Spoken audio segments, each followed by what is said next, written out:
K ശൈലജയെ പോലുള്ള high പ്രൊഫൈലുള്ള ഒരു നേതാവുമായി ഏറ്റുമുട്ടുമ്പോൾ എന്താണ് തോന്നുന്നത്? ടീച്ചറോട് എങ്ങനെയാണ്? അല്ല, എനിക്ക് എതിർ സ്ഥാനാർത്ഥി എന്ന നിലയ്ക്ക് ഐ റെസ്പെക്ട് ഹർ. ഞാൻ എല്ലാ എതിർ സ്ഥാനാർത്ഥികളെയും രാഷ്ട്രീയത്തിൽ ഞാൻ ഇന്നലെ അത് പറഞ്ഞല്ലോ, ഒരാളെയും ഞാൻ വില കുറച്ച് കാണുകയും ഞാൻ ബഹുമാനക്കുറവുണ്ടാവുകയും വ്യക്തിപരമായിട്ട് ആക്ഷേപിക്കുകയോ അധിക്ഷേപിക്കുകയൊന്നും ചെയ്യുന്ന ശൈലി ഞങ്ങൾക്കില്ല. പിന്നെ അത് കൊണ്ടു നടക്കാനും ആഗ്രഹിക്കുന്നില്ല. ഞങ്ങൾ വളരെ സീരിയസ് ആയിട്ടുള്ള പൊളിറ്റിക്കൽ ഇഷ്യൂസിനെ റേസ് ചെയ്തിട്ടാണ് ഞങ്ങൾ ഈ തെരഞ്ഞെടുപ്പിൽ മത്സരിക്കുന്നത്. അതിൽ ഞാൻ ആവർത്തിച്ച് ഈ ചോദ്യത്തിനുള്ള എൻ്റെ ആവർത്തിച്ചിട്ടുള്ള മറുപടി, ശക്തരായ സ്ഥാനാർത്ഥി തെരഞ്ഞെടുപ്പിൽ എനിക്ക് മുമ്പിൽ വരുന്നത് ആദ്യമായിട്ടാണെന്ന് ഞാൻ വിശ്വസിക്കുന്നില്ല. കഴിഞ്ഞ പാലക്കാട്ടെ തെരഞ്ഞെടുപ്പിനെ നിങ്ങളെല്ലാവരും എങ്ങനെയാണ് വിലയിരുത്തിയത് നമുക്കറിയാലോ. പ്രധാനമന്ത്രിയും അമിത്ഷായൊക്കെ നേരിട്ട് വന്നിട്ട് ഇദ്ദേഹം ജയിക്കുമെന്ന് ഉറപ്പ് പറഞ്ഞ് അദ്ദേഹം അവിടെ ഓഫീസ് വരെ തുറന്നു വെച്ചിടത്തുനിന്നാണ് പാലക്കാട്ടെ ജനങ്ങൾ പിന്നെ ഞങ്ങളെ തിരികെ കൊണ്ടുവന്ന് അവിടെ വിജയിപ്പിക്കുന്നത്.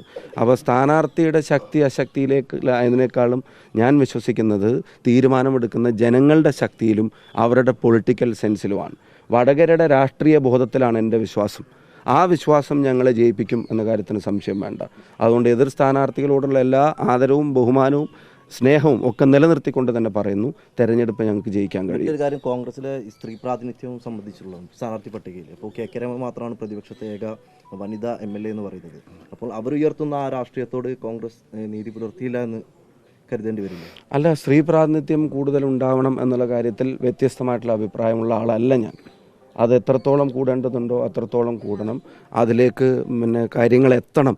അതിപ്പം റിസർവേഷൻ ഉൾപ്പെടെയുള്ള കാര്യങ്ങളൊക്കെ അത് എല്ലാ രാഷ്ട്രീയ പ്രസ്ഥാനങ്ങളും കുറച്ചും കൂടെ ആത്മാർത്ഥത അക്കാര്യത്തിൽ കാണിക്കണം എന്നുള്ള കാര്യത്തിനൊന്നും സംശയം വേണ്ട. അതിനൊന്നും വേറെ തരത്തിൽ ജസ്റ്റിഫൈ ചെയ്ത് പിന്നെ മറച്ചു പിടിക്കാൻ അങ്ങനെ കുറച്ചും കൂടെ അത് കൂടേണ്ടതുണ്ടെന്ന കാര്യത്തിൽ സംശയമില്ല.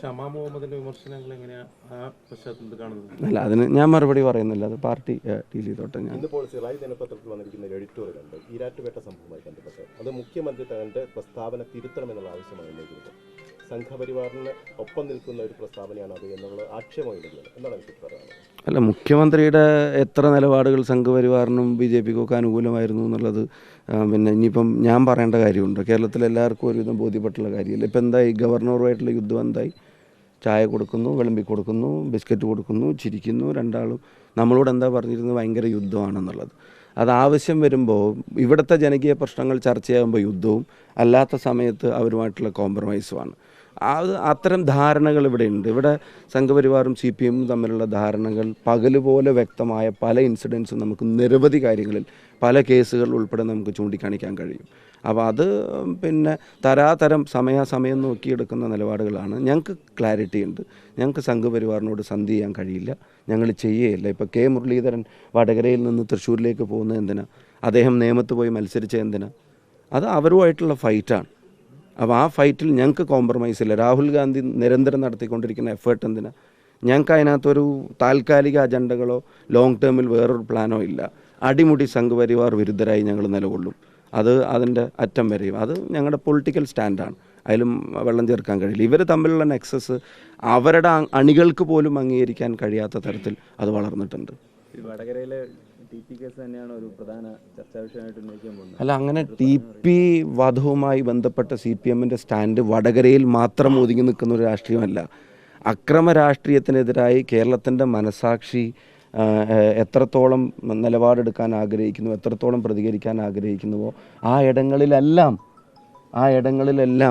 ഈ വധം പിന്നെ അത് ആളുകളുടെ മനസ്സിൽ നിൽക്കും. അതിൻ്റെ കാരണം കൊല്ലപ്പെട്ട രീതി, കൊല്ലാനെടുത്ത തീരുമാനം, അത് നടപ്പിലാക്കിയ ശേഷവും അവർക്കൊക്കെ കൊടുത്ത പിന്തുണ, ആ കൊലപാതകത്തെയും ആ വധത്തെയും ഒക്കെ ഇതിൻ്റെ ഭരണകൂടങ്ങൾ വിശേഷിപ്പിച്ചത്, ഇപ്പോഴുള്ള ഭരണാധികാരി അന്നത്തെ പാർട്ടി സെക്രട്ടറി ഉൾപ്പെടെയുള്ള ആളുകൾ അവരെ ജയിലിൽ പോയി സന്ദർശിക്കുന്നത്, അവർക്ക് ജയിലിലൊരുക്കിയ സൗകര്യങ്ങൾ, അവർക്ക് പരോളുകളുടെ ഉത്സവങ്ങൾ, അവരുടെ കല്യാണവും ചടങ്ങിനും ഇതിൻ്റെ പിന്നിൽ ആഘോഷമായിട്ട്. അപ്പോൾ ഞാനിതിപ്പോൾ നേരത്തെയും ഈ ചോദ്യം വന്നു, ഞാനിത് ആവർത്തിച്ച് പറയുന്നത്, ഇതങ്ങനെ ജനങ്ങൾക്കിടയിൽ പ്രതിഷേധമായി നിലനിൽക്കുന്നത് അതിൽ നിന്ന് തിരുത്താൻ അവർ തയ്യാറാവാത്ത ഘട്ടം. ഇപ്പോൾ ഈ തെരഞ്ഞെടുപ്പ് വന്ന് നിൽക്കുമ്പോൾ സിദ്ധാർത്ഥിൻ്റെ അനുഭവം എന്താ നമ്മളെ കൊണ്ട് പറയിക്കുന്നത്?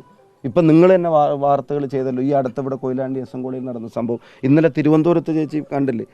യൂണിവേഴ്സിറ്റി കോളേജിലേക്ക് യൂണിയൻ KSU ജയിച്ചതിൻ്റെ പേരിൽ അവർ കലോത്സവത്തിന് വരുമ്പോൾ കുട്ടികളെ ക്രൂരമായി മർദ്ദിച്ചതിൻ്റെ വാർത്തകൾ ഈ ഇൻസിഡൻ്റ് ഒക്കെ നടന്നുകൊണ്ടിരിക്കുമ്പോൾ, അപ്പോൾ എതിർ ശബ്ദങ്ങളോടുള്ള അസഹിഷ്ണുതയും അസ്വസ്ഥതയും അത് വെച്ചു പുലർത്തുന്ന ഫാഷിസം വർഗീയതയുടേതാണെങ്കിലും രാഷ്ട്രീയ ഫാഷിസം ആണെങ്കിലും ഒരു സംശയവും വേണ്ട, ഞങ്ങൾ അതിനെ ജനാധിപത്യ രീതിയിൽ എതിർക്കും.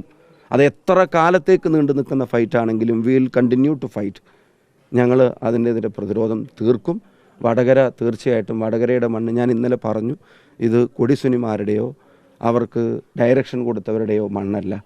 ഇത് TPയുടെ മണ്ണാണ്, ഇത് ജനാധിപത്യവാദികളുടെ മണ്ണാണ്, ഇത് മതേതര ബോധമുള്ളവരുടെ മണ്ണാണ്. ആ മണ്ണ് ഇത്തവണയും UDF തന്നെ വിജയിപ്പിക്കുമെന്ന കാര്യത്തിന് ഒരു സംശയവും ആർക്കും വേണ്ട.